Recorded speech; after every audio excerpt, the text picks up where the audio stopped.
Welcome to a special presentation here on the Big 550 KTRS. Dan Zarlinga with the Department of Conservation joins us. Dan, good morning. Good morning. How's it going? Good. This weekend is the, what is this weekend? This weekend is Prairie Day, which this is a biennial event. We do it once every 2 years in partnership with Shaw Nature Reserve. Yes. And it is a celebration of our native prairies. A lot of people don't realize that a lot of the St. Louis area, in fact, pre-European settlement was actually prairie.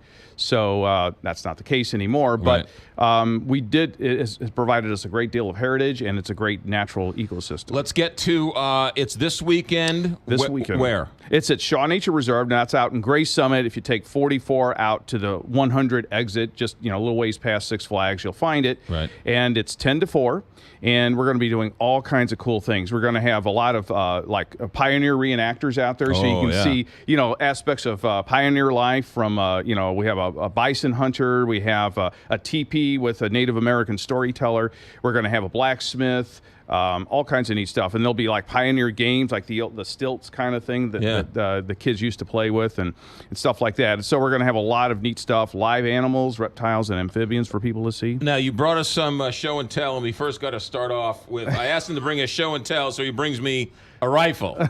Well, what's going on with this bad boy? Well, now that is a similar rifle to what was used on the plains, like for bison hunting and stuff. It's roughly a Hawken rifle, and those Hawken rifles are actually made in St. Louis. It's a relatively short stock, half stock, and this is a flintlock. Do you have to put it down? Do you got to do it that way? Yes, it's called a muzzle loader. So you put the powder down the barrel, you put the ball down the barrel, ram it down, and then you prime the pan with priming powder. And then the little flint strikes the frizzen and ignites the powder. Is this original too, this thing? No, well, that's a sight, and that's probably a little bit more modern sight than they would have had back then. But it's a nice looking gun. Oh, all right. Thanks. What else you got here? What are some of these things? Well, now these are some animals you would find on the prairie. This is a badger, and the honey badger. The honey badger, Hi, honey badger. How are you? Exactly.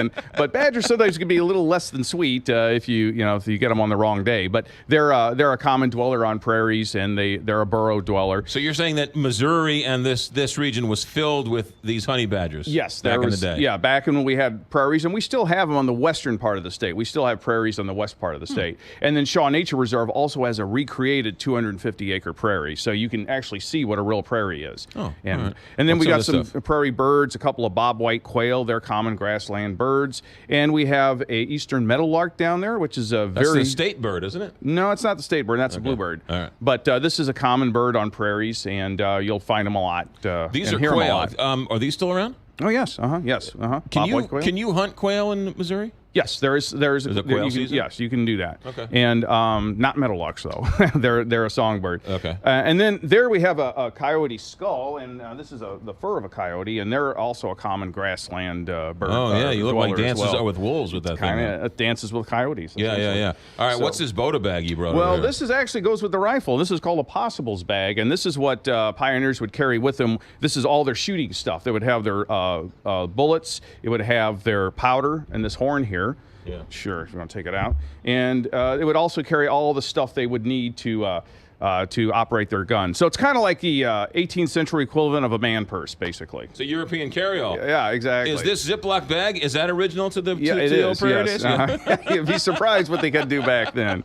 So it's a European carry-all. Exactly, wow. exactly. This is pretty cool. And then the horn? The horn carries the powder, and the reason they would use cow horns and things like that is because they're kind of impervious to water, so they would keep their powder dry. And then what's this And thing? that's the bullet holder where they would put the lead bullets. Really? Yes. And sometimes they would actually make the bullets themselves. They would take lead, they would melt it down, and they'd have what's called a bullet mold. So they'd pour that in there, and they'd make their little bullets on the fly. Back when lead didn't really hurt people. That was, they didn't, hopefully they didn't need any of it. But yeah, so that's what they would do. And especially if they had a gun, they'd have a mold that was specific to the caliber of their gun. All right, so Prairie Days this weekend is a chance to sort of go back into time and see what the world was like. Exactly. You kind of get a little glimpse of prairie life, and you get a kind of a glimpse of what the life on prairies like, what we're seeing here. There's going to be a lot of native plants. Prairies this time of year are actually beautiful in bloom with goldenrod and all kinds of really cool flowers that you'll be able to see when you're there. Right. And so it's just a chance to touch and see live animals. We've got activities like tomahawk throws,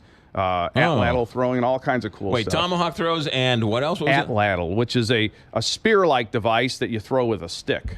And really? Yeah, it even predates the bow and arrow. How about the tomahawk throw? That's got to take some skill too, doesn't it? Well, they show you how to do it, and they give you a chance to practice it, and it's fun. You're not doing it for competition. Sure. All right. So it's 10 to 4 this Saturday at the Shaw Nature Reserve, which is where? Which is out 44 West to the 100 exit, and then you're right there in Gray Summit, basically. And 10 to 4 on Saturday only happens once every 2 years. Once every 2 years. So this year it's happening. A special deal. And then next 2 years. And then the website to find out more info. You can go to mdc.mo.gov and type Prairie Day in, or you can go to Missouri Botanical Garden site as well. And the weather's going to be nice, too. This heat's going to break, so it's going to be nice weather. What I'm hoping for, yeah. Dan Zarlinga with the Missouri Department of Conservation. Good stuff. As always, good to see you. Thank you, sir. Have fun Saturday. That's going to do it for our very first Facebook Live post-game rubdown. We'll see you back on the Big 550 KTRS. Have a good day, everybody.